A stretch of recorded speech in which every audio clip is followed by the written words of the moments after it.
वंदे श्री प्रभु सद्गुरुं गुणनिधिं सद्भक्तकल्पद्रुमं मंदानां शरणं शरण्यमवनं नाथं त्वनाथाश्रयम् यत्सत्तावशजेन स्थावरभवो देहस्वचेष्टान्वितः सोऽयं वो विदधातु वाञ्छितफलं माणिक्यकल्पद्रुमः। इन शब्दों में प्रभु महाराज के चरणों में अनंत प्रणाम अर्पित करते हुए आज इस वैशाख पूर्णिमा के अवसर पर आप सभी सद्भक्तों को संबोधित करते हुए मुझे विशेष प्रसन्नता की अनुभूति हो रही है। मेरे पास एक आदमी आया, उसने आके कहा कि महाराज जी मुझे हैदराबाद में एक मकान खरीदना है। क्या खरीदना है? घर खरीदना है। मैंने पूछा कहाँ खरीदना है? उसने कहा सबसे बेस्ट जो जगह है बंजारा हिल्स, वहाँ पर मकान खरीदना है।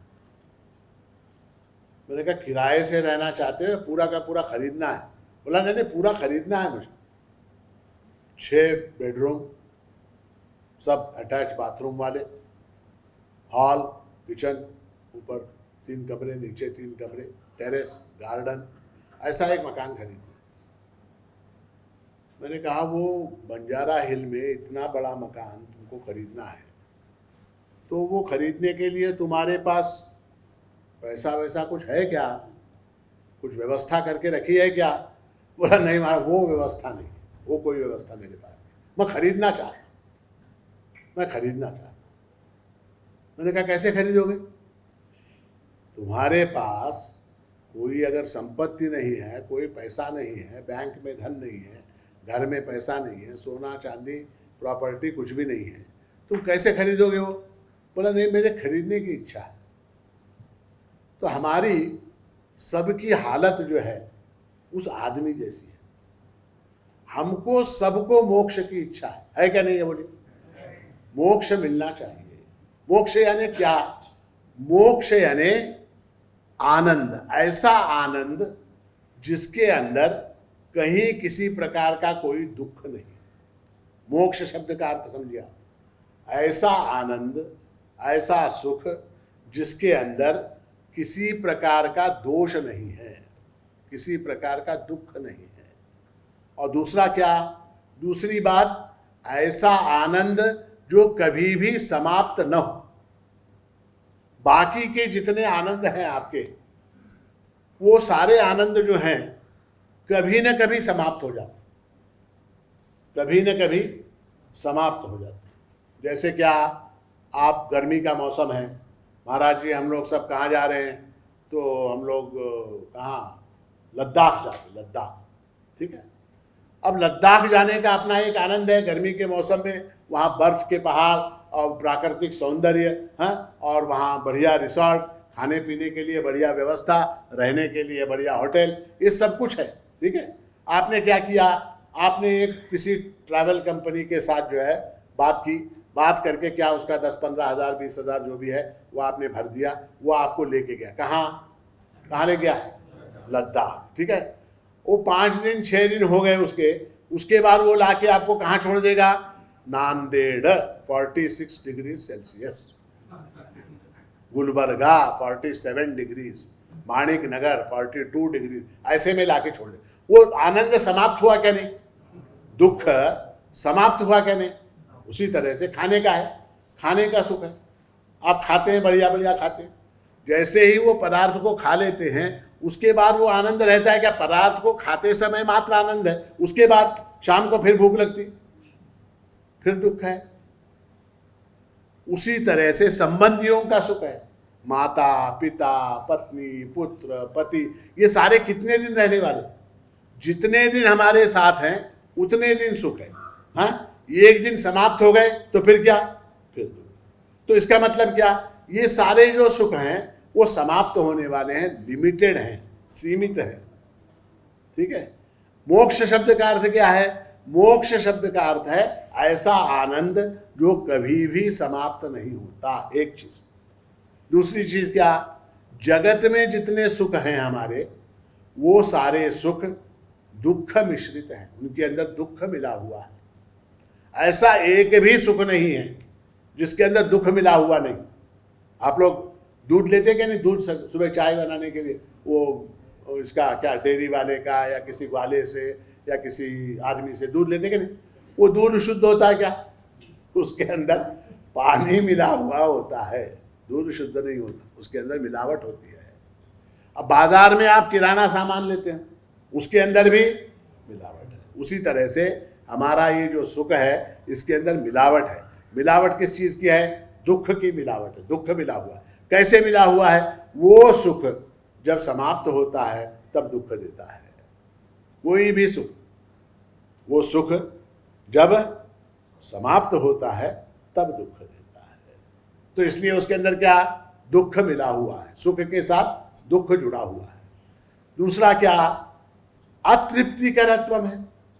ऐसा कोई भी सुख नहीं है जो आपको तृप्त कर दे। ऐसा कोई भी सुख नहीं है जो आपको तृप्त कर दे। जैसे मान लीजिए मैंने ये कहा कि मैं आप सब लोगों को आज का ये प्रवचन होने के बाद 1-1 लाख रुपया दूंगा।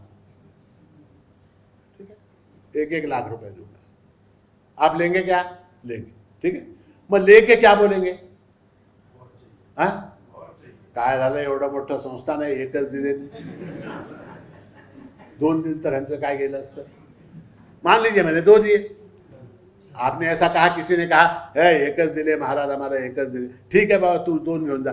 2 लेने वाला सुख तृप्त हो जाता है क्या? आज सुबह भोजन करने के बाद फिर शाम को भूख लगती है, कितना भी धन आपको मिले। देखिए उदाहरण है जगत में, ऐसे ऐसे अरबपति, ऐसे ऐसे खरबपति, हाँ, जैसे क्या टाटा बिरला, आपके सिंघानी, अंबानी, अडानी, पिडानी जो भी हैं, वो कितने बड़े करोड़पति हैं। हाँ, वो चाहें तो पूरा का पूरा एक राज्य खरीद ही ले सकते हैं, इतनी संपत्ति उनके पास, मगर फिर भी वो तृप्त हैं क्या? आज कहाँ गए? आज जर्मनी गए। क्यों? वहाँ एक नया व्यापार। आज कहाँ गए? आज जापान गए। वहाँ क्यों? वहाँ एक नया कॉन्ट्रैक्ट। ठीक है। आज कहाँ? आज अमेरिका गए। वहाँ क्या? वहाँ नया एक्सपोर्ट का बिजनेस। ठीक है। क्यों? इसलिए तृप्ति नहीं है, तृप्ति नहीं है, तृप्ति नहीं है। इसलिए तो पहला दोष क्या है? हमारे जो सुख हैं उनके अंदर पहला दोष कौन सा है? तो दुख मिश्रित तत्व, ये याद रखिए, दुख मिला हुआ है। दूसरा कौन सा? अतृप्तिकरत्वम। अतृप्तिकरत्वम यानी क्या? वो तृप्त करने वाला सुख नहीं। तीसरा कौन सा? तीसरा है बंधकत्वम, वो बांध देता है। बांध देता है यानी क्या? उसकी आदत पड़ जाती है, फिर उसके बिना हम नहीं रह सकते, उसके बिना हम नहीं रह सकते। हम देखते हैं यहाँ पर दत्त जयंती में महाराज काहीतरी करा, सकाळी 6 वाजता 1 कप चहाची व्यवस्था करा, ते बाकीचं सगळं होतंय। सकाळी 6 वाजता माणिक विहारला कोणाला तरी पाठवून चहाची व्यवस्था। क्यों? वो चाय की इतनी आदत गिरी है, इतनी आदत गिरी है, उसके बगैर नहीं रह सकते।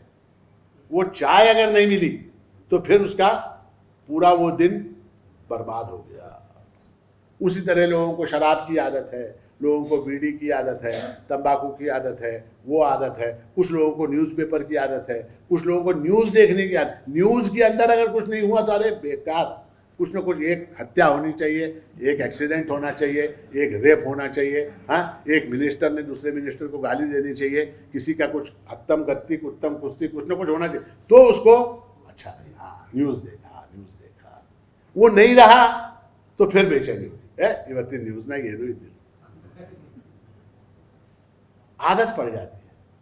तो बंधकत्व, ये 3 प्रकार के दोष। हमारे जितने सुख हैं उनके अंदर ये 3 प्रकार के दोष हैं। किंतु मोक्ष शब्द का अर्थ ऐसा है कि ये तीनों दोषों से रहित, इन तीनों दोषों को छोड़ के जो सुख है, उस सुख का नाम मोक्ष है। हम अपने सुख के लिए किसी अन्य पर निर्भर हैं। अपने सुख के लिए हम किसी अन्य पर निर्भर है। जैसे उदाहरण क्या, तो हम लोग यहाँ सब बैठे हुए, ठीक, बढ़िया हाल है, एसी चल रहा है, लाइट है, वो है, ये आराम से बैठे हुए हैं। मान लीजिए एसी बंद हो गया, तो मान लीजिए अब ये एसी बंद हो गया, तो क्या हुआ, हम अपने सुख के लिए उसके ऊपर निर्भर हो गए। हमारे सुख दुख का फैसला करने वाला कौन, वो। हमने अपने आप को उसके हवाले कर दिया, बंद गए, बंद गए, तो क्या हुआ, हम अपने सुख के लिए दूसरे के ऊपर निर्भर हो गए। मोक्ष में कैसा है, हम अपने सुख के लिए किसी पर निर्भर नहीं रहते। हम यहां क्या है, 4 पुरुषार्थ माने गए हैं, धर्म अर्थ काम मोक्ष। उसके विषय में कई बार मैं बता चुका हूं। अपने सुख के लिए जो धर्म पर, अर्थ पर और काम पर निर्भर रहता है वो बंधा हुआ है। धर्म पर, अर्थ पर, काम पर जो निर्भर रहता है वो बंधा हुआ है, और जो धर्म अर्थ काम इनसे स्वतंत्र होता है वो मोक्ष का अधिकारी होता है। ठीक, उसका उदाहरण क्या, झलक क्या उसकी, उसका ट्रेलर क्या मोक्ष का, तो मोक्ष का ट्रेलर जो है वो निद्रा है। निद्रा, निद्रा में जब आप सोते हैं, रात को गहरी नींद में सोते हैं, तो किसके ऊपर डिपेंडेंट होते हैं, किसके ऊपर, पंखा चले न चले आपकी नींद चालू रहती है, एसी चले न चले आपकी नींद चालू रहती है, शरीर के ऊपर चादर हो न हो आपकी नींद चालू रहती है, घर में पैसे हो न हो आपकी नींद चालू रहती है, बीवी ने झगड़ा किया हो न किया हो आपकी नींद चालू रहती है, रात में आपने भोजन किया हो न किया हो नींद चालू रहती है, और उस सुख में कहीं कोई बाधा नहीं आती, उस सुख के अंदर कहीं कोई खंड नहीं आता। ठीक है, तो नींद क्या है, नींद जो है एक प्रकार का ट्रेलर है। ट्रेलर, ट्रेलर मालूम है आपको, ट्रेलर यानी क्या, ट्रेलर, ट्रेलर यानी एक सिनेमा 3 घंटे का। अब वो 3 घंटे के सिनेमा के अंदर क्या क्या है, एक गीत, उस गीत के एक 10 सेकंड उस गीत का, थोड़ा सा डांस, एक 10-15 सेकंड डांस, थोड़ी सी फाइटिंग, हीरो जो है वो विलेन को मारता है, वो थोड़ा सा फाइटिंग, एक आध कोर्ट सीन, एक आध प्रेम प्रसंग, एक आध ऐसे 2-4 जोड़ जाड़ के एक 3 घंटे की फिल्म का 3 मिनट का प्रीमियर बनता है। 3 घंटे की फिल्म का प्रीमियर कैसे बनता है, 3 मिनट का ट्रेलर बनता है। उस ट्रेलर को देखकर, वो जो ट्रेलर बनता है उसको देखकर आपको क्या लगता है, मुझे ये सिनेमा देखना चाहिए, इसके अंदर अमुक गीत है, इसके अंदर अमुक प्रसंग है, इसके अंदर अमुक डायलॉग है, इसके अंदर अमुक नृत्य है, इसको देखने की इच्छा उत्पन्न होती है। तो परमात्मा ने आपको सबको मोक्ष का ट्रेलर दे दिया। मोक्ष का ट्रेलर रोज देखते हैं, वो ट्रेलर रोज रात को 10 से 11 से सुबह 6 बजे तक, 7 बजे तक, कुछ लोग 8 बजे तक, कुछ लोग 9 बजे तक देखते हैं ट्रेलर। मगर वो ट्रेलर देखकर फिर वो मोक्ष को प्राप्त करने की इच्छा जागृत होती है, फिर मोक्ष को प्राप्त, उस सुख को प्राप्त करने की इच्छा जागृत होती है।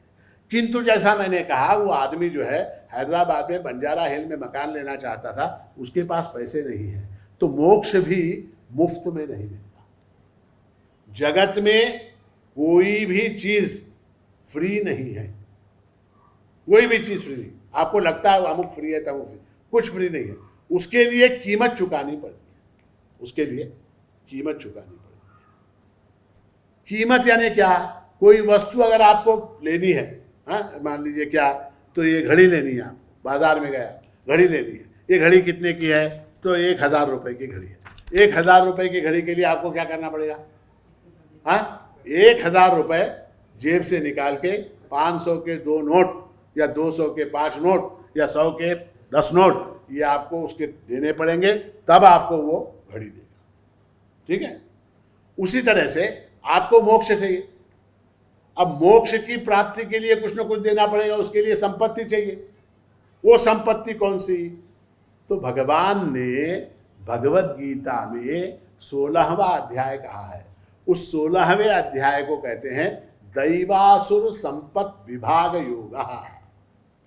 दैवी संपत्ति और आसुरी संपत्ति दो प्रकार की संपत्तियों का वर्णन किया। संपत्ति, संपत्ति यानी क्या? संपत्ति यानी प्रॉपर्टी, जिसके बदले में आप कुछ प्राप्त कर सकते हैं वो संपत्ति।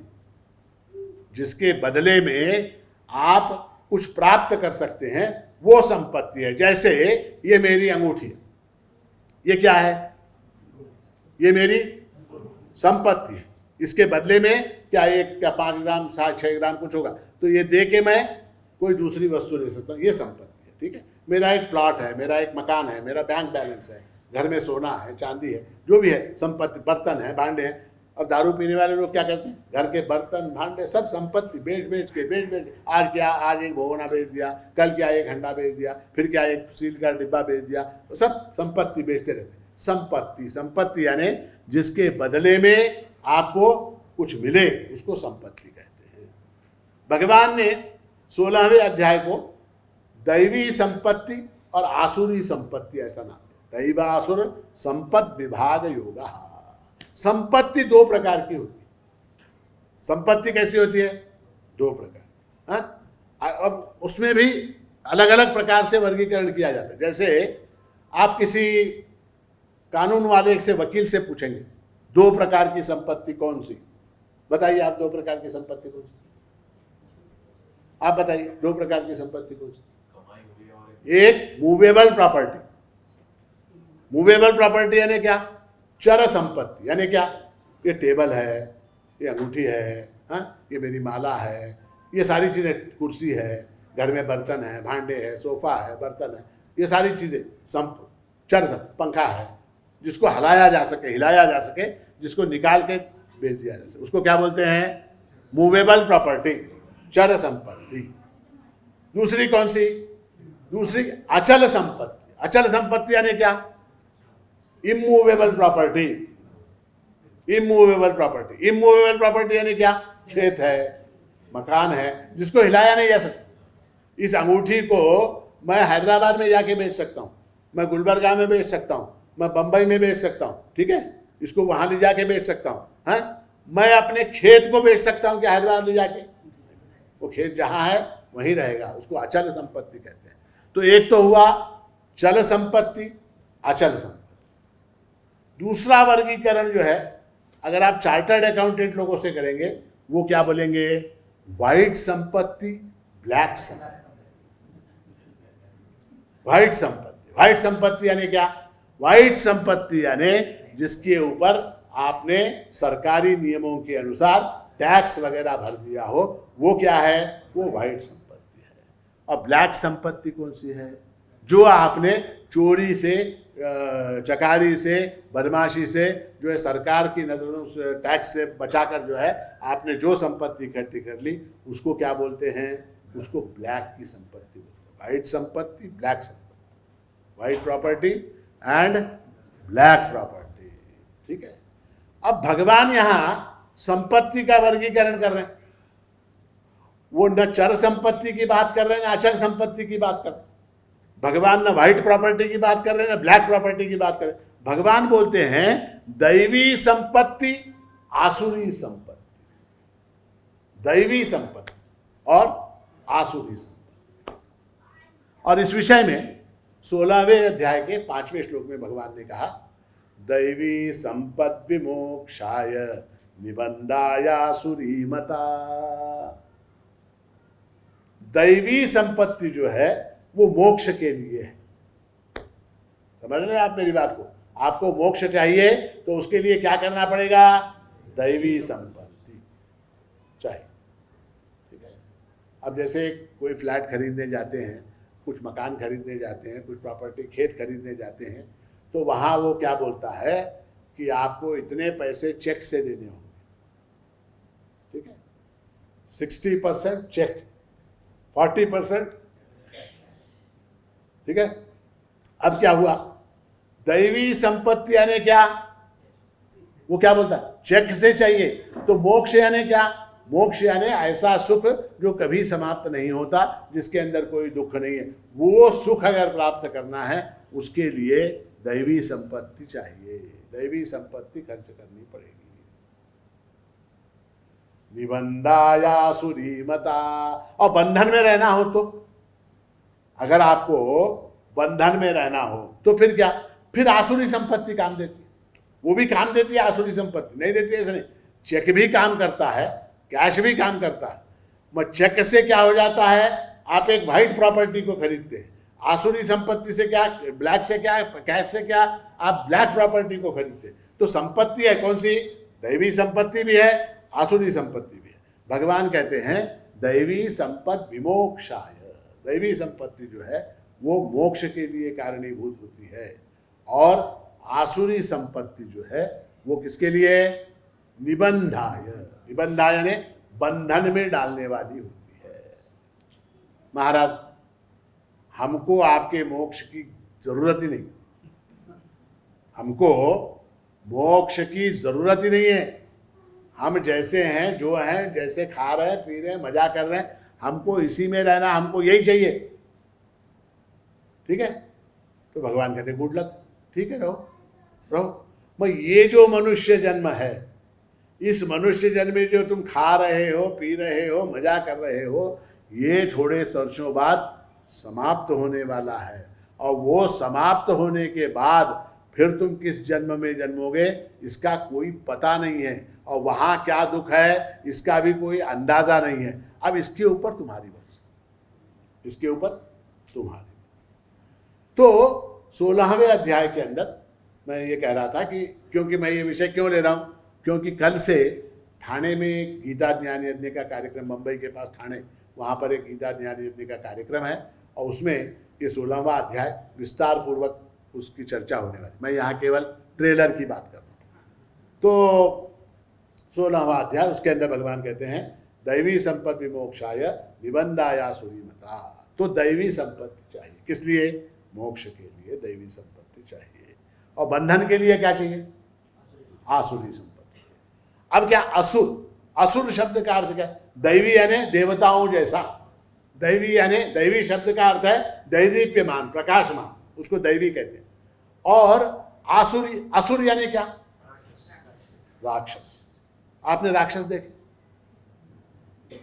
राक्षस देखे हैं क्या, हाँ, टीवी में रामायण महाभारत ये सब पौराणिक कथाएं आती थी। राक्षस कैसे होते, राक्षस, हाँ, विशाल देह होता है, बड़ा पेट होता है, बाल बेतरतीब बढ़े हुए होते हैं, दाढ़ी बेतरतीब बड़ी होती, आंखें लाल लाल, हाँ, और सिर के ऊपर 2 सींग, दांत बड़े बड़े, नाखून बड़े बड़े, ऐसा भयानक ऐसा उनका रूप होता राक्षसों का, हाँ। तो असुर यानी राक्षस, ठीक है। किंतु ये जो रूप आप टीवी के ऊपर देखते हैं राक्षसों का, वो क्या है, वो काल्पनिक है, वो काल्पनिक है। असुर शब्द का अर्थ है असुषु रमते। असु शब्द का अर्थ है प्राण। असु यानी क्या, प्राण, जो केवल अपने प्राणों में ही रमे रहते हैं।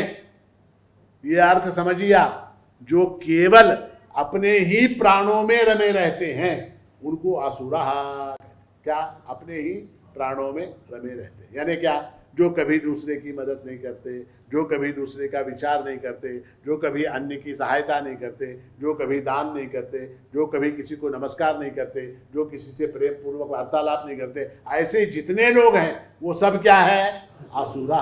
वो सब क्या है, आसुषु रमते। आसु यानी प्राण, प्राणों के अंदर अपने ही प्राणों में अपने ही लिए जीने वाले जो लोग हैं उनको असुर कहा है। उनकी संपत्ति को आसुरी संपत्ति। संपत्ति यानी क्या, यहाँ पर संपत्ति शब्द का अर्थ है गुण।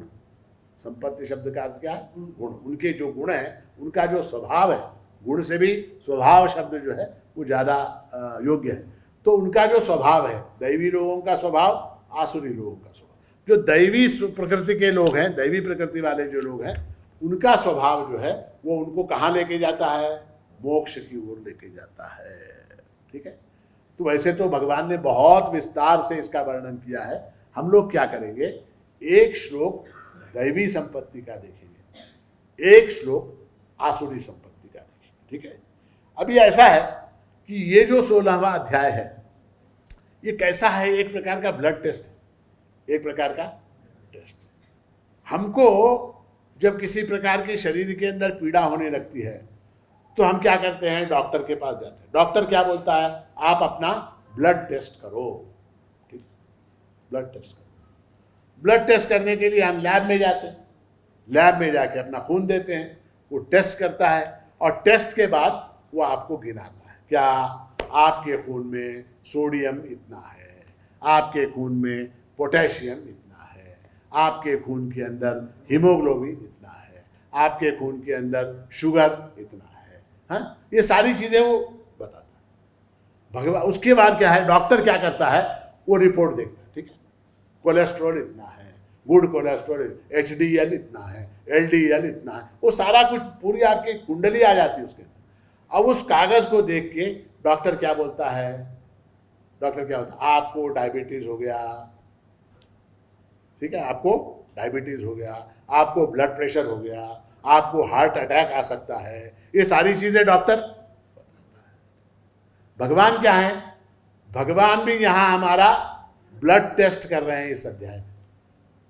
उन्होंने कुछ पैरामीटर्स दैवी संपत्ति के, दैवी प्रकृति के बताए, कुछ पैरामीटर्स आसुरी संपत्ति के बताए। अब वो हमको क्या करना है, टेस्ट करना, हमारे अंदर ये गुण है क्या। अगर ये गुण होंगे तो हमारी प्रकृति कौन सी, दैवी। ये गुण होंगे तो हमारी प्रकृति आसुरी। किंतु एक बात है, ये टेस्ट सेल्फ टेस्ट है, सिर्फ अपना करना, दूसरों का अगर करेंगे तो फिर वो आसुरी हो जाएगा। महाराज त्यांना फार राग येत आहे बघा, महाराज त्यांना फार लोभी आहे बघा, ऐसा उसका करेंगे आप टेस्ट तो फिर क्या हो जाएगा, वो आसुरी। ये सेल्फ टेस्ट है। तो हम क्या करेंगे, वैसे तो अनेक श्लोकों में, 24 श्लोकों में भगवान ने दैवी संपत्ति का, आसुरी संपत्ति का वर्णन किया है। हम लोग केवल एक श्लोक जो है दैवी संपत्ति का देखेंगे, एक श्लोक जो है आसुरी संपत्ति का देखेंगे। श्री भगवान उवाच अभयम सत्व संशुद्धि ज्ञान योग व्यवस्थिति दानम दमश्च यज्ञश्च स्वाध्यायस्तप आर्जवम। ये जो है दैवी संपत्ति वाले के लक्षण है, दैवी प्रकृति वाले का लक्षण है। और इसके अंदर जो है भगवान ने कुल कितने गुण जब गिनाए, 9 बातें बताई। कितनी, 9 बात। ये 9 चीजें अगर तुम्हारे अंदर होंगी, वैसे तो कुल 26 चीजें दैवी संपत्ति की बताई और अनेक अनेक अनेक चीजें आसुरी संपत्ति की बताई। दैवी संपत्ति को भगवान ने 4 श्लोकों में बताया है और उसके अंदर कुल 26 गुण बताए हैं। ये 26 गुण अगर तुम्हारे अंदर 100% होंगे तो तुम दैवी संपत्ति वाले हो, तुमको मोक्ष प्राप्त हो जाएगा। महाराज हे फार अवघड आहे हो, एक जमवायचं कठीण, 26 कुठून जमवाओ। जैसे वो बंजारा हिल वाला उदाहरण दिया ना मैंने, घर लेना है तो घर कितने का, 26 लाख का, ठीक।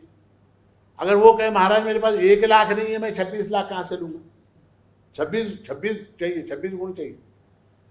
एक विशेष बात है, ये गुण ऐसे हैं, इनमें से एक आ जाए तो 25 ऑटोमेटिक आते। ये खास बात, इन दैवी गुणों की खास बात क्या है, एक भी अगर सिद्ध हो गया, इनमें से एक भी अगर सिद्ध हो गया तो 25 जो हैं वो एक के पीछे एक ऑटोमेटिक आने लग जाते, एक के पीछे एक ऑटोमेटिक आने लग जाते हैं।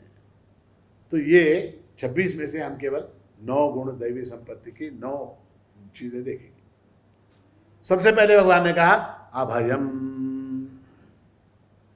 जिसको मोक्ष की इच्छा है उसके पास अभय नामक गुण होना चाहिए। अभय यानी क्या, अभय यानी क्या, अभय यानी निर्भयता नहीं, अभय यानी निर्भयता नहीं। निर्भयता यानी क्या, निर्भयता यानी भय का अभाव। निर्भयता यानी भय, उसको क्या है निर्भय में कि उसको डर लगता रहता है किंतु वो अपने बल से उस भय के ऊपर काबू पाता, उसको निर्भय कहते हैं। किंतु अभय शब्द का अर्थ है भय का सवाल ही नहीं। निर्भय में भय है, निर्भय, निर्भय में भय है, किंतु अभय यानी क्या, अभय यानी भय का सवाल ही नहीं, भय नाम की कोई चीज ही नहीं है। हमको किस प्रकार का भय है देखिए, भोगे रोग भयम कुले च्युति भयम, वित्ते नृपालात् भयम, माने दैन्य भयम, बले रिपु भयम, रूपे जराया भयम, शास्त्रे वारि भयम, गुणे खल भयम, काये कृतांतात् भयम, सर्वं वस्तु भयावहम भुविनृणाम वैराग्यमेव अभयम। अभय की व्याख्या की, जगत में जितनी वस्तुएं हैं वो सब भय से ग्रस्त है। भोगे रोग भयम, भोग लेने में किस बात का भय है? जैसे मुझे गुलाब जामुन बहुत पसंद है, ठीक है, गुलाब जामुन बहुत पसंद है, तो मैं क्या करूंगा, 1 2 3 4 5 6 7 8 गुलाब जामुन मैंने, परिणाम क्या होगा? दूसरे दिन शुगर 500।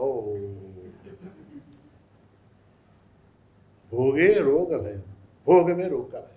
दारू पीने की आदत है, मुझे बड़ा मजा आता, दारू पीने में बड़ा आनंद, बड़ा सुख, क्या हो जाता है? लिवर। बीड़ी पीने जैसा सुख नहीं, बीड़ी पीने में जो सुख है, सिगरेट पीने में जो सुख है, वैसा आनंद और कहीं नहीं। क्या हो जाता है? मुंह का कैंसर, गले का कैंसर, छाती का कैंसर, फेफड़े का कैंसर, सारे। भोगे रोग भयम, भोग जितना आप लोगे उसके अंदर क्या है? भोगे रोग भयम।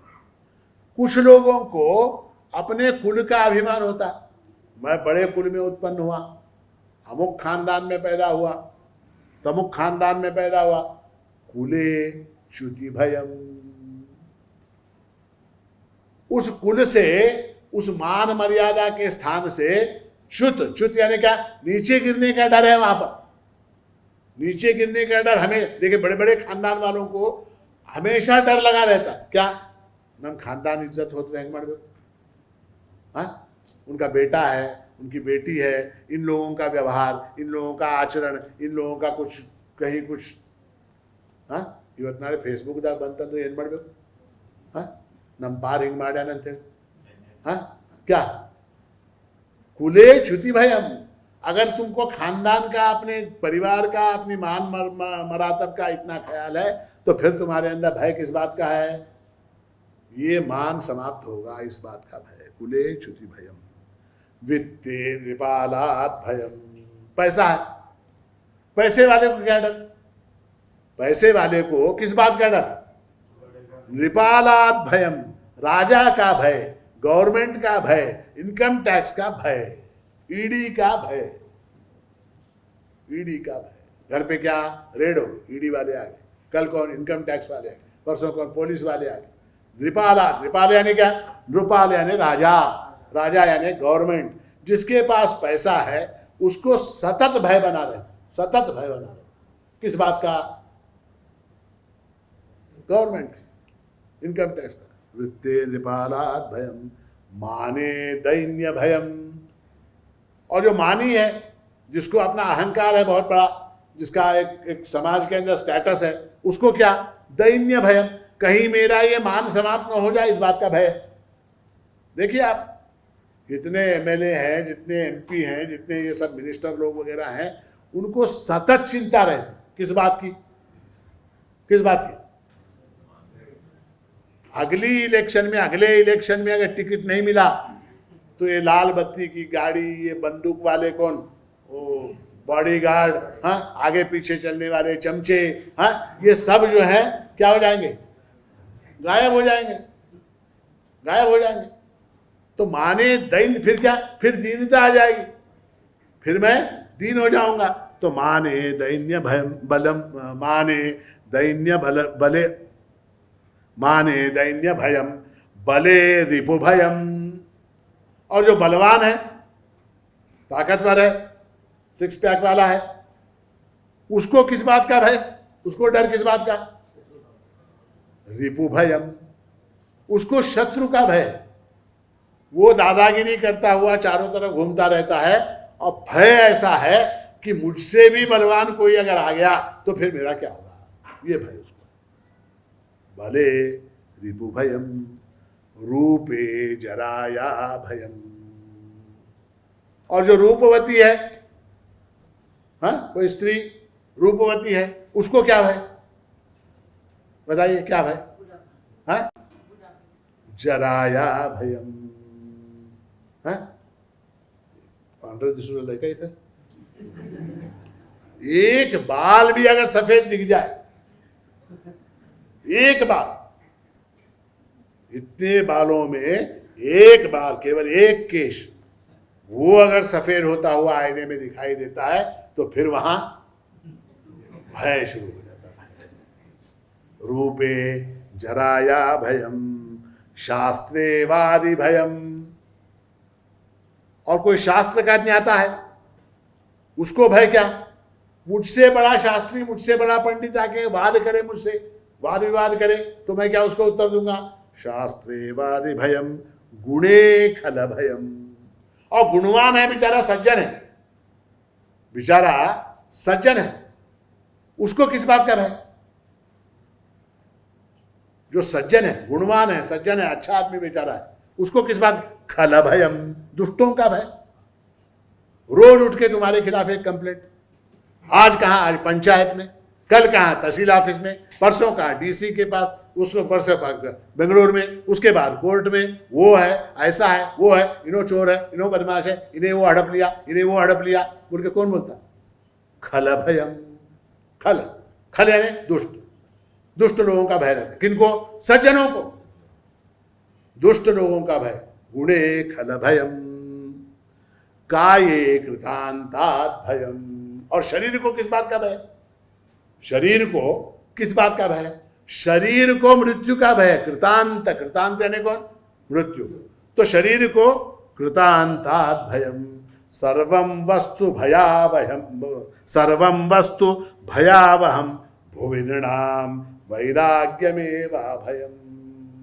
ये सारी चीजें भय देने वाली। इवन सद्गुण भी भय देने वाला है, रूप भी भय देने वाला है, धन भी भय देने वाला है, मान भी भय देने वाला है, बल भी भय देने वाला है। ये सारी चीजें भय देने वाली, भय प्रदान करने वाली है। अभय क्या है? वैराग्यमेव अभयम। वैराग्य में अभय, अभय, वैराग्य में अभय है। वैराग्य यानी क्या? वैराग्य यानी इनकी चिंता न करना। ये सारी जो ऊपर चीजें बताई गई, इनकी चिंता न करना, वो परमात्मा की कृपा से प्राप्त हुई, परमात्मा की कृपा से जाएंगे। जितने दिन रहेंगी, जितने दिन नहीं रहेंगी, नहीं रहेंगी। आप लोग होटल में जाते हैं कि नहीं? कभी कहीं किसी जगह जाते हैं? कहीं होटल में गए, मान लीजिए मुंबई गए, वहाँ एक होटल में ठहरे। वहाँ होटल में ठहरने के बाद उस होटल के पर्दे की, उस होटल के पलंग की, उस होटल के बाथरूम की, उस होटल के शीशे की, उस होटल के दरवाजे की आपको कोई चिंता रहती क्या? नहीं, नहीं रहती। ठीक है। घर में जो है वो मान लीजिए आपका, वो जो बम्बई में आप गए, जिस होटल में गए, वहाँ पर मान लीजिए वो आपका शीशा है, उस शीशे के ऊपर एक दाग लगा हुआ है, मान लीजिए कुछ लगा हुआ है शीशे के ऊपर, दाग लगा, आईना, मिरर, उसके ऊपर एक दाग लगा है। हाँ, आप कुछ चिंता करते क्या उसकी? हाँ, आपके घर के शीशे के ऊपर दाग लगा हुआ तो हाँ, इमीडिएट साफ करते क्या नहीं? तो क्या है, यहां घर में जो शीशा है उससे आप बंधे हुए हैं, ये मेरा है, उससे आप बंधे हुए। इसलिए आपको घर में के शीशे को साफ करना पड़ता है, घर के बाथरूम को साफ करना पड़ता है, घर के टेबल को साफ करना पड़ता है, घर के बर्तनों को साफ करना। क्यों? उसके अंदर आपकी ममता अटकी हुई है, ये चीज मेरी है, ऐसा। वो जो होटल का कमरा है, होटल का कमरा है, वहां क्या है? कुछ नहीं, चिंता ही नहीं, वो मेरा है नहीं। 2-3 दिन के लिए रहना, 2 दिन, 1 रात रहना, कल सुबह उठ के फिर निकल जाना है। इसको बोलते वैराग्य। ये जो संसार है, यहां मैं 50 साल, 60 साल, 70 साल, 80 साल रहना है, उसके बाद क्या?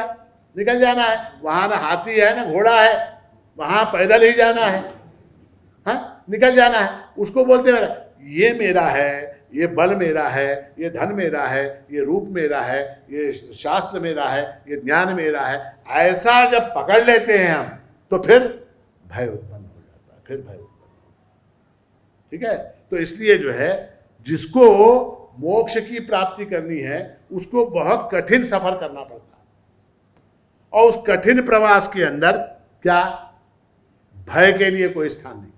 देखिए बड़े मजे की बात है, मृत्यु से आदमी वापस आता है।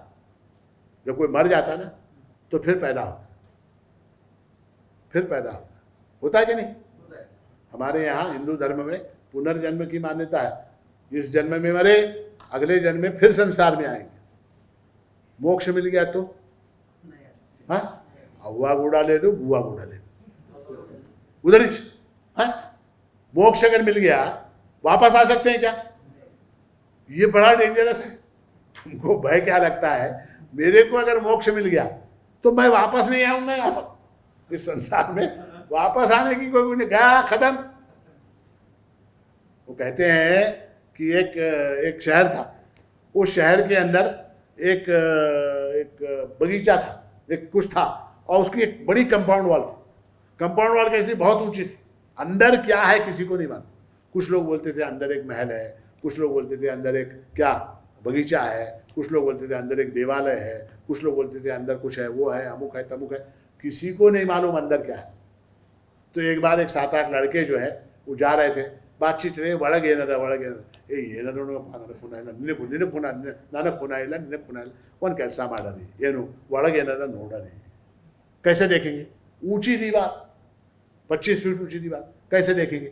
तो लड़के थे जवान, उन्होंने क्या किया, वो एक के पीठ के ऊपर एक, एक के पीठ के ऊपर एक, एक के पीठ के ऊपर एक, ऐसे सवार होके वो जो सबसे आखिर में ऊपर चढ़ा, उसने ऐसे उस कंपाउंड वॉल के ऊपर हाथ रखा, अंदर झांक के देखा, अब्बा बोला, अंदर कूद गया, अंदर कूद गया वो। अच्छा कूद गया, वहां से कूद के क्या है ये बता सकता है कि बाहर वालों को? बाहर वालों को बता सकता है क्या? गया वो अंदर चले गया, वहां जो भी है वहां चला गया, बता सकता है क्या? अब जो लोग मोक्ष को गए, हाँ, वो आके आपको, आपके दादा, आपके परदादा, आपके बाप मुक्त हो गए, मान लीजिए मोक्ष हो गए, आके बताने वाले मगा हंग अल्लाह हंगिंग हिंग कर नहीं हिंग बरबेक नोड़ो, ये टाइमिंग बरबेक नोड़ो, ऐसा बता सकते हैं क्या? नहीं बता सकते, नहीं बता सकते। उसके बाद क्या? उसके बाद फिर एक और लड़का चढ़ा, एक और लड़का चढ़ा, उसने देखा, अब्बा बोला, उन्हें भी कूद गया अंदर। ऐसे होके 10-12 लोग कूदे अंदर, इनको बाहर वालों को कुछ पता नहीं चला वहां क्या है। ठीक है, तो जो उस पार चला जाता है उसको फिर इस पार लौटने की कोई गुंजाइश नहीं। वो गुंजाइश किसमें है? वो संसार में है, बंधन में है। मरे फिर पैदा हो गए, क्या हुआ? सलाना आप यत्ता घुट्याना, यानी क्या? इस बार मेरा बाप क्या हुआ? बैल बन के पैदा हुआ। फिर क्या? अगले जन्म में नाई या घुट्याना, कुत्ता बन के पैदा हुआ। उसके बाद क्या? घोड़ा बन के पैदा हुआ, गाय भैंस बन के पैदा। जन्म पुनरपि जननम पुनरपि मरणम पुनरपि जननी जठरे शयनम यह संसारे खलु दुस्तारे कृपया पारे पाहि मुरारे, भगवान शंकराचार्य ने कहा। तो जो है अभय होना चाहिए, अभय, पहली चीज। दूसरी चीज क्या? सत्व संशुद्धि। सत्व संशुद्धि यानी क्या? कि अंतःकरण शुद्ध होना चाहिए। अंतःकरण कैसा होना चाहिए? शुद्ध होना चाहिए। शुद्ध यानी क्या? शुद्ध यानी क्या? शुद्ध यानी जिसके अंदर कुछ न मिला हो, जिसके अंदर कुछ न मिला हो उसको शुद्ध कहते हैं। ठीक है, अंतःकरण के अंदर क्या क्या मिला हुआ है? काम है, क्रोध है, लोभ है, मोह है, ईर्ष्या है, मद है, ये सारी चीजें अंतःकरण के अंदर मिली हुई है। तो अंतःकरण क्या है? वो शुद्ध नहीं है। शुद्ध अंतःकरण में ही परमात्मा प्रतिबिंबित होता है। आपके घर में क्या? शीशा, दर्पण, मिरर, ठीक है, वो साफ होगा, मिरर दर्पण वो स्वच्छ होगा, तो उसके अंदर आपका चेहरा ठीक तरह से दिखाई देगा, स्वच्छ दिखाई देगा। उसके ऊपर हल्दी कुमकुम एक 10-15 टिकलियां ये सब चिपकी हुई हो, हाँ, तो फिर कैसा होगा? हाँ, शीशे के ऊपर 25 टिकलियां चिपकी हुई, इधर से उधर, हाँ, हल्दी कुमकुम फलाना ढिमकाना, गंदा शीशा, उसके अंदर दिखेगा क्या? तो सत्व संशुद्धि। दूसरी बात क्या? अंतःकरण की शुद्धि। तीसरी बात क्या? ज्ञान योग व्यवस्थिति ही, ज्ञान योग में स्थित रहना। यानी क्या? ज्ञान योग जो है परमात्मा को प्राप्त करने का जो ध्येय है, वो कभी भी नजरों से ना छूटे। आप कुछ भी करें, वो जो ध्येय है वो हमेशा नजरों में रहना चाहिए। ये कैसे संभव है? ऐसे संभव है, मान लीजिए कि आप जो है यहां से कहाँ जा रहे हैं? तिरुपति जा रहे हैं। तिरुपति जा रहे हैं रेल से तिरुपति जा रहे हैं। बीच में एक स्टेशन आता है गुंतकल, आता है ना गुंतकल, बहुत बड़ा स्टेशन है, और वहां पर इडली वड़ा बहुत अच्छा मिलता है गुंतकल स्टेशन के ऊपर, ठीक है। आप उतरे, हाँ, वो इडली वड़ा का जो स्टॉल है वहां गए, वहां जाके आप इडली वड़ा खा रहे, मजे से खा रहे, अच्छा बढ़िया इडली वड़ा खा रहे। खाते समय आपका ध्यान कहाँ होता? इडली वड़े में होता है या ट्रेन के ऊपर होता है? ट्रेन के ऊपर होता है। खा रहे हैं क्या? इडली वड़ा खा। खड़े कहाँ हैं? स्टॉल के पास खड़े हैं। सारा ध्यान कहाँ लगा हुआ है? क्योंकि गुंतकल के ऊपर ट्रेन कितने मिनट ठहरने वाली? 6 मिनट, 5 मिनट। तो हमेशा ध्यान ये लगा रहता है, किसी दूसरे ट्रेन की भी अगर सीटी बजी तो इडली वड़े का डोप्पा लेके भागते कि नहीं भागते? कभी हुआ ऐसा? ट्रेन दूसरी, हमारी ट्रेन नहीं, हमारी ट्रेन को अभी टाइम है, वो दूसरे प्लेटफॉर्म नंबर 3 के ऊपर एक ट्रेन आई और उसकी सीटी बजी। वो सुन के ये एक तरफ इडली, एक तरफ वड़ा, एक तरफ पानी की बोतल, एक तरफ बैग फलाना ढिमकाना लेके वो भाग यहां से वहां तक, भागता है कि नहीं? इसको बोलते ज्ञान योग व्यवस्थिति। संसार में कुछ भी करो भाई, खाओ पियो मजा करो कमाओ, जो भी करना है करो, मगर ध्यान कहाँ होना चाहिए? मुझको परमात्मा के चरणों को प्राप्त करना है, इस तरफ ध्यान लगा होना चाहिए। इसको क्या बोलते हैं? ज्ञान योग व्यवस्थिति, ज्ञान योग में स्थित रहना। ये तीसरा गुण होना चाहिए, तीसरी संपत्ति है। 3 लाख रुपए हो गए। अब क्या? चौथा क्या? दानम। चौथा गुण क्या होना चाहिए? दान का गुण होना चाहिए। और वो दान कैसे करते हैं? यथाशक्ति दान। यथाशक्ति दान यानी क्या?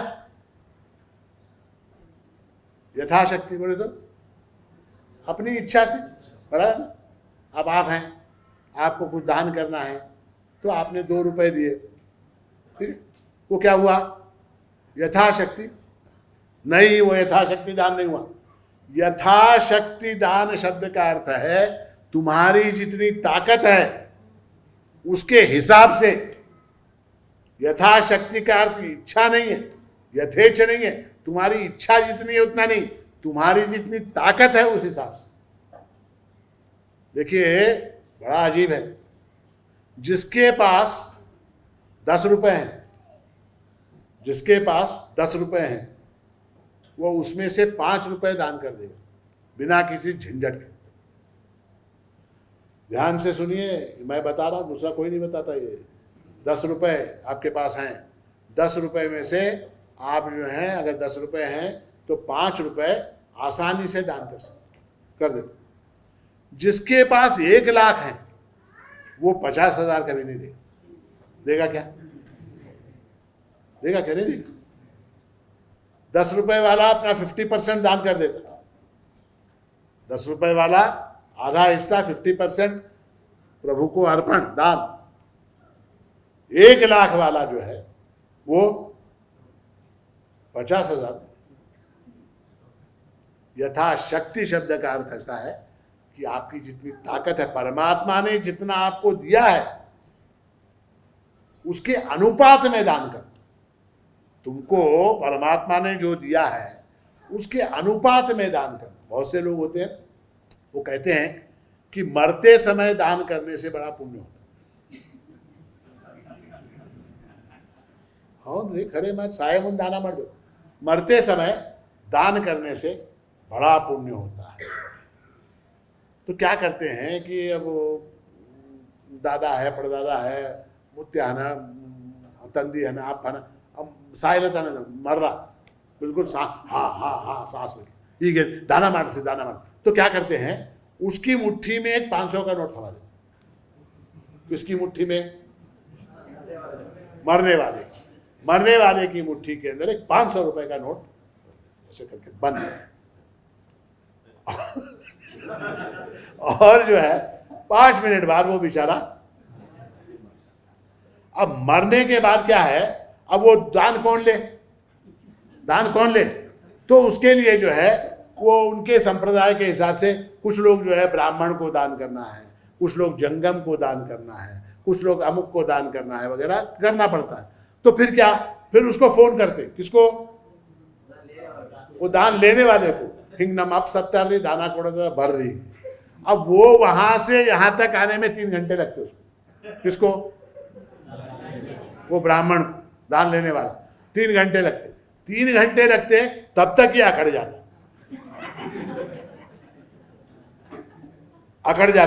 अब वो नहीं छोड़ता। अब वो 500 की नोट क्या हो गई?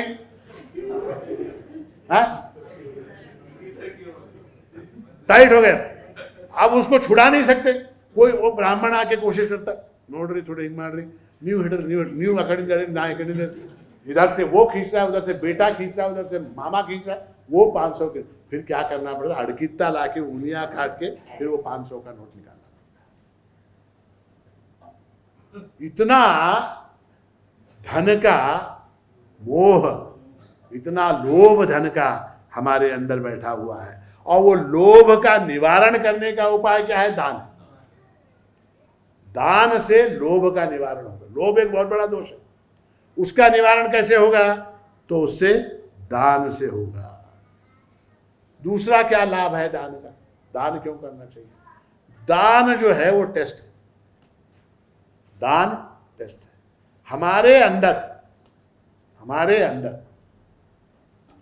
वैराग्य जो है वो कितना है?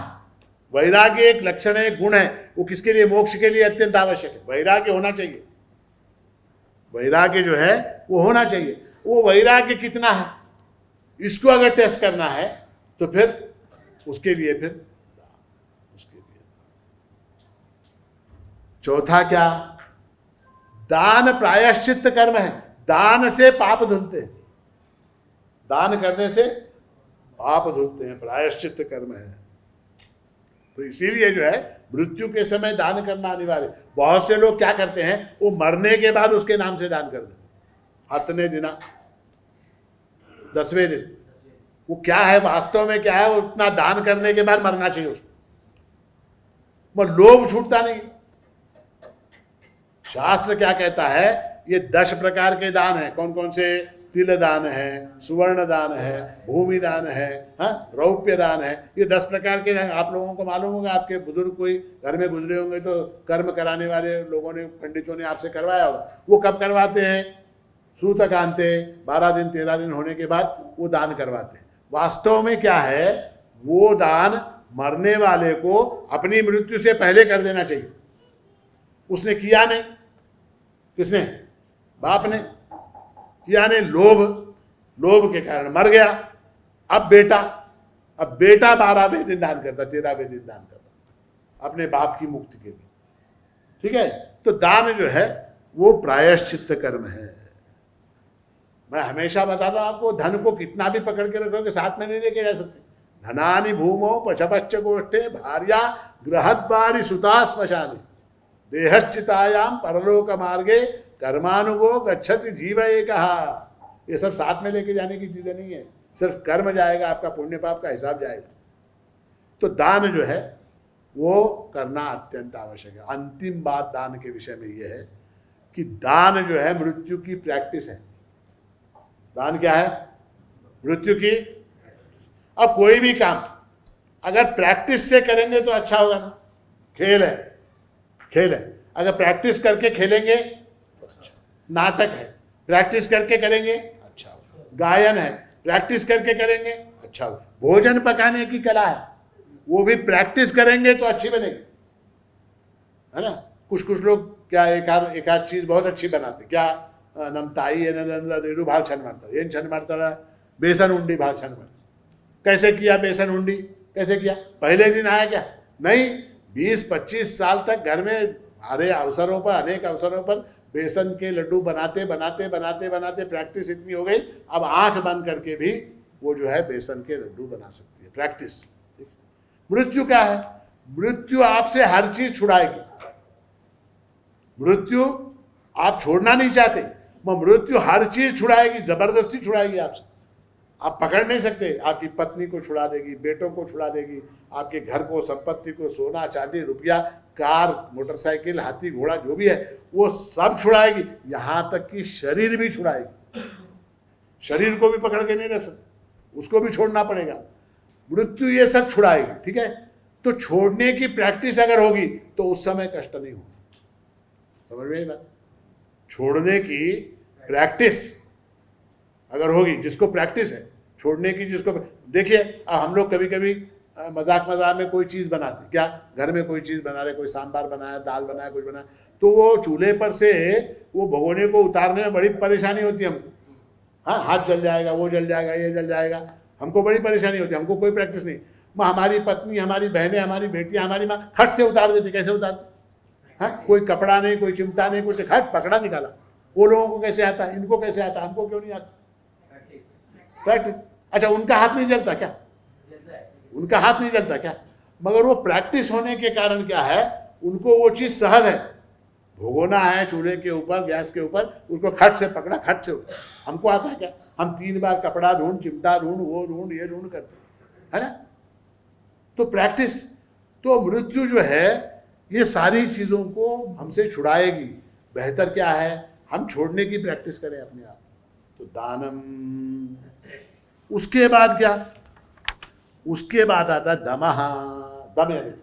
दम यानी इंद्रियों के ऊपर निग्रह, इंद्रियों के ऊपर कंट्रोल। हमारी 5 ज्ञानेंद्रियां हैं, 5 कर्मेंद्रियां हैं। ये इंद्रियां जो है बाहर की ओर, विषयों की ओर दौड़ती रहती हैं, इनको अपने कंट्रोल में लेना। यज्ञ। यज्ञ यानी क्या?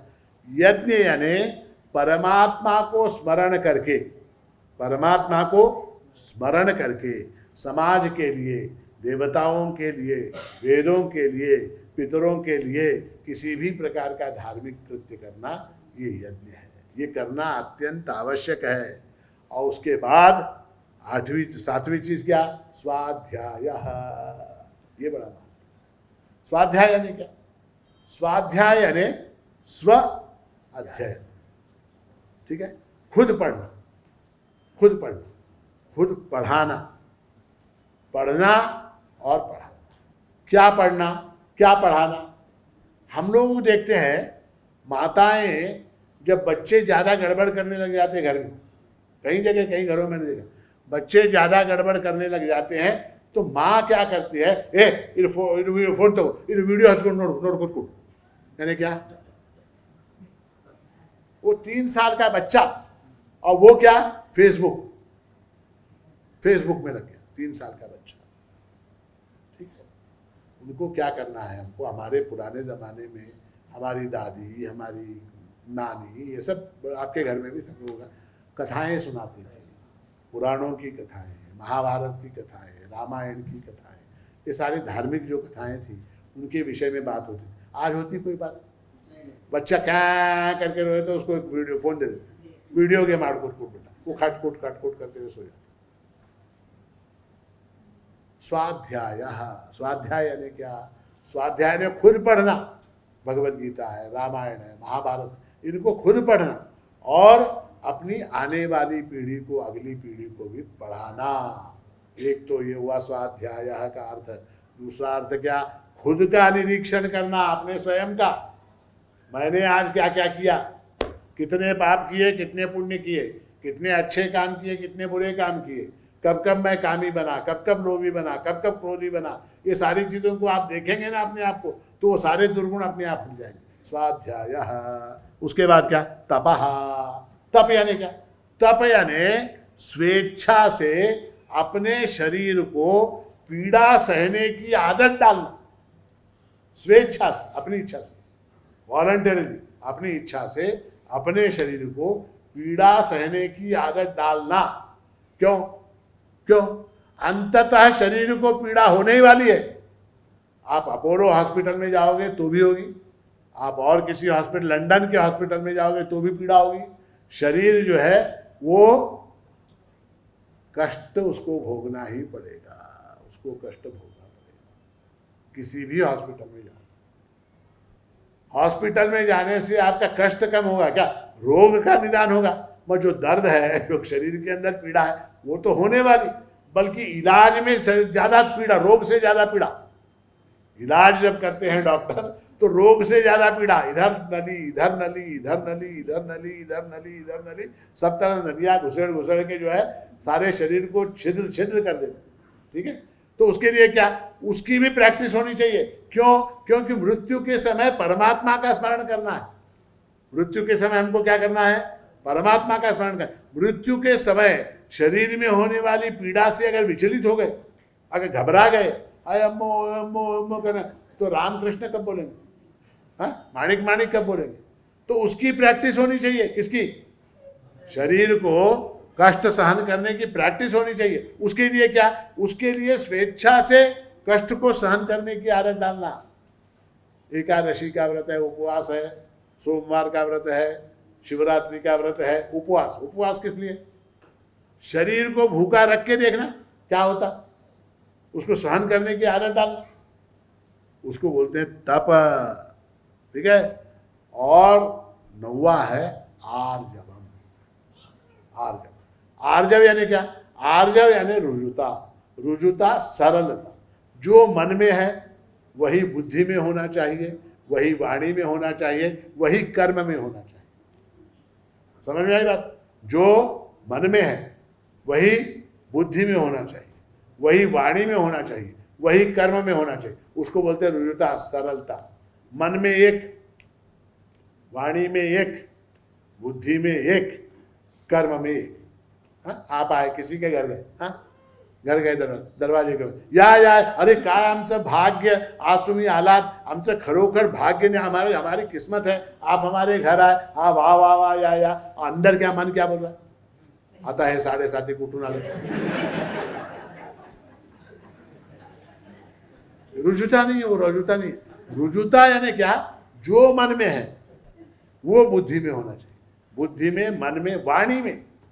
या नमस्कार नमस्कार अगर ऐसा बोल रहे हैं तो मन में भी वो भाव होना चाहिए कि आज मेरा भाग्य है आप मेरे घर पे आए, ये भाव होना चाहिए। उसको बोलते हैं रुजुता। तो इस प्रकार से ये 9 गुण हमने देखे जो दैवी संपत्ति के हैं। भगवान ने तो 26 गिनाए हैं, हमारे पास समय नहीं। जिन लोगों को पूरा सुनना है वो जब वीडियो आएगा वहाँ का ठाणे का, तो उसमें आप देखिए। अब एक छोटा सा उदाहरण किसका देखेंगे हम? आसुरी संपत्ति। दंभो दर्पोऽभिमानश्च क्रोधः पारुष्यमेव च अज्ञानं चाभिजातस्य पार्थ संपदम् आसुरीम्। सबसे पहली बात कही दंभ। आसुरी संपत्ति वाले व्यक्ति के अंदर दंभ होता है। दंभ यानी क्या? दंभ शब्द का अर्थ है जो मैं नहीं हूं वो हूं ऐसा बताना। इसका नाम क्या? दंभ। मैं क्या हूं? मैं गरीब आदमी, मैं गरीब आदमी। मैं ये दिखाता हूं लोगों में कि मैं बहुत अमीर हूं, मैं बहुत अमीर हूं। तो वो क्या हो गया? उसको बोलते हैं दंभ। वो किस लिए करता है आदमी ऐसा? मान के लिए, ख्याति के लिए, सम्मान के लिए। अपनी जैसी स्थिति नहीं है उसको, उस स्थिति को न होते हुए मेरी ऐसी स्थिति है ऐसा बताना, इसका नाम क्या? दंभ। दंभ कितने प्रकार का होता है? दंभ होता है 2 प्रकार का। एक सदाचार का दंभ, एक दुराचार का दंभ। सदाचार का दंभ, सदाचार का दंभ यानी क्या? मैं बहुत भक्तिवान हूं, मैं बहुत दानशूर हूं, मैं बहुत सज्जन हूँ, ऐसा बताना। वास्तव में क्या, अंदर से बदमाश, बाहर से मैं बहुत सज्जन हूँ, ये बता। ये क्या है? ये सदाचार का दंभ है। और दुराचार का दंभ क्या? दुराचार का भी दंभ होता। वो कैसे? कैसे? ऐसे की एवढे त्याने बेटा 100 लोक त्याला सगळ्यांना एकेका ठोकून काढतो मी, काय तो काय त्याला अंदर से फुक फुक, अंदर से पुक पुक पुक डर, और बाहर से क्या बोलता है? 100 बंदे म्हणजे 100 लोक एकेकाचे दात पाडो तुम्ही, काय समजलेत मला तरी? ये दम किस बात का? मैं बहुत बलवान। अब वास्तव में क्या है? अंदर से डरपोक है, कायर है, बाहर से क्या बता रहा है? मैं ठोकूंगा, मार, मैं 3 मर्डर करून आलो मी, त्याला काय माहिती आहे? 3 मर्डर नांदेडला परवा केलो, 3 मर्डर केलो, 3 मर्डर, ते आंबा चिरायला येत नाही चाकू घेऊन 3 मर्डर केले, साधा आंबा चिरायला येत नाही चाकू घेऊन 3 मर्डर केलो म्हणून। ये क्या है? ये दुराचार, दुराचार का दंभ है। ठीक है, तो ये दंभ है। और दंभ जैसा होता है, देखिए रावण है, रावण, रावण के 10 मुख हैं। कितने हैं? असली कौन सा? रावण के 10 मुख हैं, 10। मेरे पौराणिक हमारे जो कल्पनाएं हैं, हमारे ऋषियों ने जो की, कितनी सुंदर की। दंभ का सबसे बड़ा उदाहरण रावण, उसके 10 चेहरे। असली कौन सा? किसी को नहीं मालूम असली कौन सा। दंभ, एक चेहरा ऐसा, एक चेहरा वैसा, एक चेहरा ऐसा, सब मुखौटे। और दंभ का क्या होता है कि मुखौटा लगाकर जब आप घूमते हैं तो परमात्मा कंफ्यूज हो जाता है, वो आपको ढूंढता हुआ आता है। परमात्मा आपको ढूंढता हुआ आता है। आप क्या मेकअप करके घूमते रहते? ओरिजिनल आपका रूप छुपाते हैं आप, मेकअप करके घूमते रहते, तो परमात्मा भी कंफ्यूज, अरे जिसको मैं ढूंढने आया था वो है ही नहीं, गया वापस। परमात्मा आपको ढूंढता है, ढूंढता रहता है। अगर ओरिजिनल, देखिए वो फोटो लेके आएगा आपका, आधार कार्ड वाला फोटो, आधार कार्ड का फोटो लेके आएगा, फलाना आदमी श्रीनिवास पाटिल कहाँ है? नांदेड़ में। उसको ढूंढते हुए आया परमात्मा। अब देखा श्रीनिवास पाटिल मेकअप करके कुछ और बन के घूम रहा, कुछ और बन के, मेकअप करके कुछ और बन के घूम रहा। परमात्मा दे इवा ये लो, इवा ब्यारे,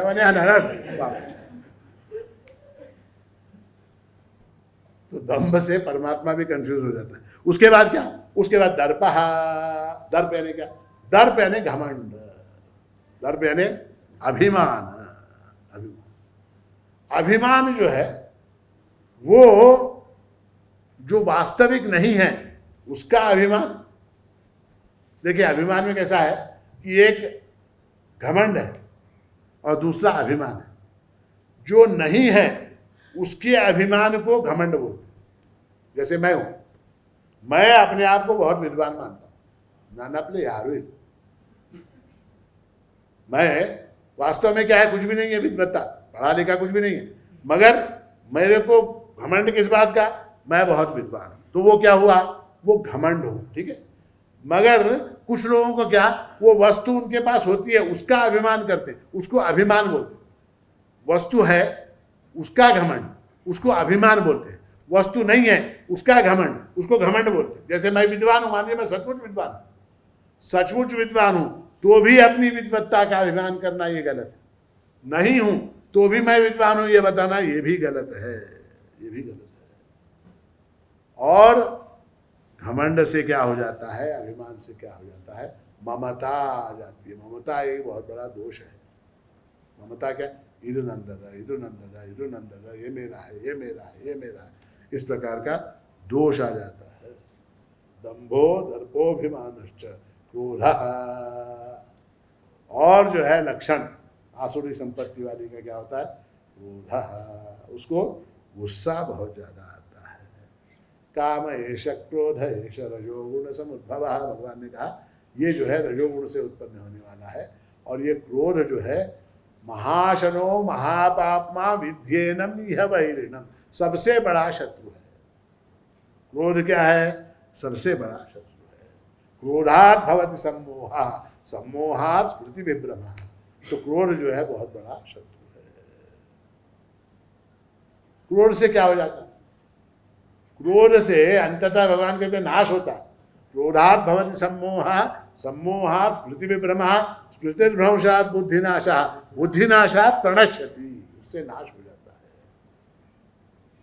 उसके बाद क्या, मैं बहुत संक्षेप में जा रहा हूं, बहुत जल्दी जल्दी जा रहा हूं। पारुष्यम, पारुष्य यानी क्या, पारुष्य यानी कठोरता, कठोरता, अकड़ के रहना, कभी भी ऐसा, ये झुके नहीं। अच्छा, अकड़, सबसे ज्यादा अकड़ किसमें होती, बोली सबसे ज्यादा अकड़, बहुत अच्छे, सबसे ज्यादा अकड़ मुर्दे में होती, मुर्दा कभी नहीं झुकता। जीवित आदमी का लक्षण है वो झुकता है, जीवित आदमी का लक्षण क्या है, वो झुकता है, झुकता है, मुर्दा कभी नहीं झुकता। मुर्दे का लक्षण क्या है, वो अकड़ा हुआ रहता है। तो पारुष्यम, पारुष्यम यानी क्या, अकड़ के रहना, ये एक लक्षण है किसका, आसुरी संपत्ति का। और फिर क्या, अज्ञानम, अज्ञान, अज्ञान किस बात का, अज्ञान अपने स्वरूप का, मैं क्या हूं इस बात को न जानने वाला, मैं कौन हूं इस बात को न जानने वाला, अज्ञान। और अज्ञान से क्या हो जाता है, देखिए बड़ा डेंजरस है, अज्ञान से अविवेक उत्पन्न होता है, अज्ञान से अविवेक उत्पन्न होता है, अविवेक से क्या हो जाता है, रागद्वेष उत्पन्न होते हैं। जहां अविवेक होगा वहां रागद्वेष आएगा। रागद्वेष यानी क्या, रागद्वेष यानी ये वस्तु मुझे चाहिए, ये वस्तु नहीं चाहिए, ये वस्तु प्रिय है, ये वस्तु अप्रिय है, ये वस्तु मेरी है, ये वस्तु दूसरों की है, इस तरह से रागद्वेष उत्पन्न होता है। रागद्वेष से क्या हो जाता है, रागद्वेष से कर्म, क्योंकि जो वस्तु अच्छी है, जो वस्तु मेरी है, जो वस्तु प्रिय है, उसको प्राप्त करने के लिए कर्म, जो वस्तु बुरी है, जो वस्तु अच्छी नहीं है, जो वस्तु मेरी नहीं, उसको हटाने के लिए कर्म। तो रागद्वेष से कर्म, कर्म से पाप पुण्य रूपी फल, कर्म करोगे तो पाप पुण्य रूपी फल होगा। पाप पुण्य रूपी फल को भोगने के लिए शरीर, शरीर, और जैसे ही शरीर आया वहां से दुख स्टार्ट। तो दुख का कारण क्या, तो अज्ञान जो है वो दुख है, वो दुख का मूल कारण है। तो ये चीजें जो है, देखिए हम लोग मानते हैं क्या, हम लोग वैज्ञानिक प्रगति की, उसने इतने बड़े ज्ञानी, इतने बड़े रिसर्चर, इतने बड़े साइंटिस्ट, उन्होंने क्या बनाया, उन्होंने एटम बॉम्ब बनाया। साइंटिस्ट, उन्होंने क्या बनाया, एटम बॉम्ब बनाया। अब वो ज्ञान है या अज्ञान है, बोलिए। हाँ, जिस साइंटिस्ट ने एटम बॉम्ब बनाया वो ज्ञानी था या अज्ञानी था, ज्ञानी था, अज्ञानी था। वो संपूर्ण मानव जाति को नष्ट करने का औजार, नष्ट करने का साधन जिसने बनाया, वो ज्ञान बोल सकते हैं क्या, उसको ज्ञान नहीं बोलते, उसको अज्ञान ही बोलते, उसको अज्ञान ही बोलते हैं, उसको अज्ञान बोलते हैं। जिसने कोरोना वायरस का ये बनाया, क्या बोलते हैं उसको, वैक्सीन बनाया, जिसने कोरोना रोग का वैक्सीन बनाया, वो ज्ञानी था या अज्ञानी था, वो ज्ञानी था, समझिए इस बात को, वो ज्ञानी था। और जिसने कोरोना वायरस बनाया वो क्या था, वो भी विद्वान था, पीएचडी था, वो अज्ञानी था। तो ज्ञान में अज्ञान में ये फर्क हमको हमेशा ध्यान में रखना चाहिए, क्योंकि भगवान ने क्या कहा है, क्षेत्रज्ञञ्च माम विद्धि सर्वक्षेत्रेषु भारत, क्षेत्र क्षेत्रज्ञयोर ज्ञानम यत्तज्ञानम मतम मम, ऐसा कहा है। क्षेत्र और क्षेत्रज्ञ का जो ज्ञान है वही ज्ञान है, बाकी सारा अज्ञान है। अध्यात्म ज्ञान नित्यत्वम तत्वज्ञानार्थ दर्शनम एतज्ञानम इति प्रोक्तम अज्ञानम यदतोन्यथा। क्षेत्र और क्षेत्रज्ञ का जो ज्ञान है, अध्यात्म का जो ज्ञान है, परब्रह्म परमात्मा तत्व का जो ज्ञान है, वही ज्ञान है। उसके अतिरिक्त जितना है वो सब अज्ञान है। तो इसलिए जो है ये चीजें जो है किसके अंदर देखी जाती हैं? ये चीज़ें आसुरी लोगों के अंदर। उसमें मुख्यतः जो है, एक बात आपको बताता हूं कि भगवान ने 7वें श्लोक से लेके 23वें श्लोक तक 7, 8, 9, 10, 11, 12, 13, 14, 15, 16, 17, 18, 19, 20, 21, 22, 23 यानी कितने 17 श्लोकों में आसुरी संपत्ति का वर्णन किया और 4 श्लोकों में दैवी संपत्ति का वर्णन किया। क्यों भाई, ऐसा क्यों? वहां मेजॉरिटी है, वहां पर मेजॉरिटी है, तो उनका वर्णन ज्यादा होना है। और देखिए इन 17 श्लोकों में, 16वें अध्याय की बात बता रहा हूं, इन 17 श्लोकों में 9 बार भगवान ने काम शब्द का प्रयोग किया।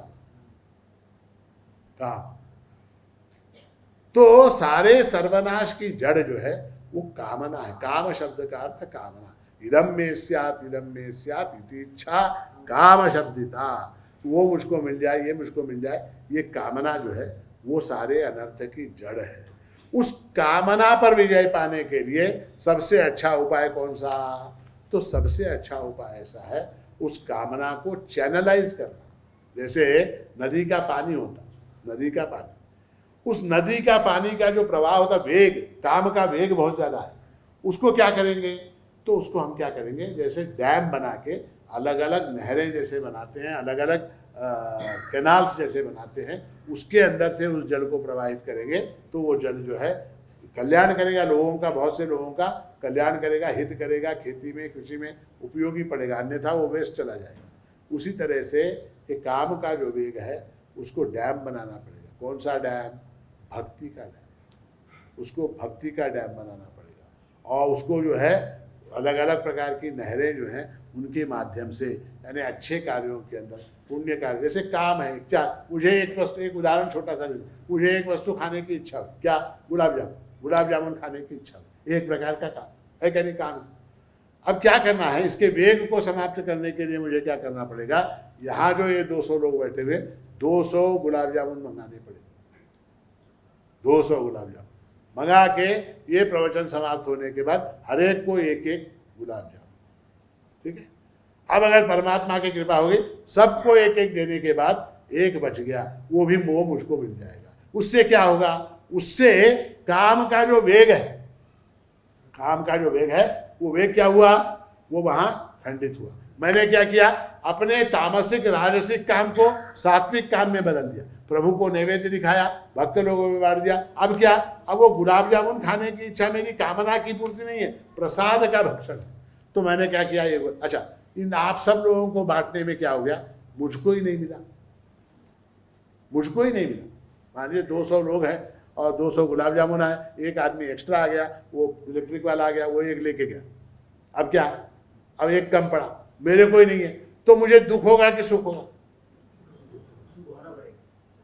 मुझको क्या होगा? मेरी कामना, उस वक्त मेरी कामना का क्या होगा? मेरी कामना अपने आप समाप्त हो जाएगी। अरे मुझको नहीं मिला तो क्या हुआ भाई, मैं 200 लोगों को खिलाया ना, नहीं मिला तो नहीं मिला, हो जाता है। अब वेदांत सप्ताह में वहाँ भजन होने के बाद लोग अलग अलग तरह के प्रसाद बांटते, कोई कुछ आइसक्रीम, कोई कुछ वो फलाना ढिमकाना, वो जो मुख्य प्रसाद बांटने वाले उसको ही नहीं मिलता, बाद में उसको ही नहीं मिलता, सब ले जाते हैं। उसको दुख है, ननगे सिक्किला बोल के रोते बैठता क्या? नहीं, क्यों? उसको एक प्रकार का समाधान है, सुख है, उसका उसकी कामना का विस्तार हो गया। उसने क्या किया? 200 लोगों में, 500 लोगों में बांट दिया। अब क्या? अब वो कामना का वेग उसका, तो कामना का वेग कैसे कम होता है? भक्ति से, उपासना से, दान से, प्रभु के नामस्मरण से, प्रभु के चिंतन से कामना का वेग कम होता है। कामना के वेग से आसुरी संपत्ति कम होती है, आसुरी संपत्ति कम होने से दैवी संपत्ति बढ़ती है, दैवी संपत्ति विमोक्षाय निबंधाय आसुरी मता। तो दैवी संपत्ति जो है उसको अर्जित करने का प्रयास करें, आसुरी संपत्ति जो है उसको त्याग करने का प्रयास करें। उसको दैवी संपत्ति को अर्जित करने के लिए आसुरी संपत्ति को प्राप्त, आसुरी संपत्ति को त्याग करने के लिए प्रभु आपको प्रेरणा दे, प्रभु आपको बुद्धि दे, प्रभु आपको शक्ति दे, आपका कल्याण हो, आपका मंगल हो, आपका शुभ हो, ऐसा आशीर्वाद देते हुए आज के इस प्रवचन को यहाँ विराम देता हूँ। अवधूत चिंतन श्री गुरुदेव दत्त सद्गुरु माणिक प्रभु महाराज की जय।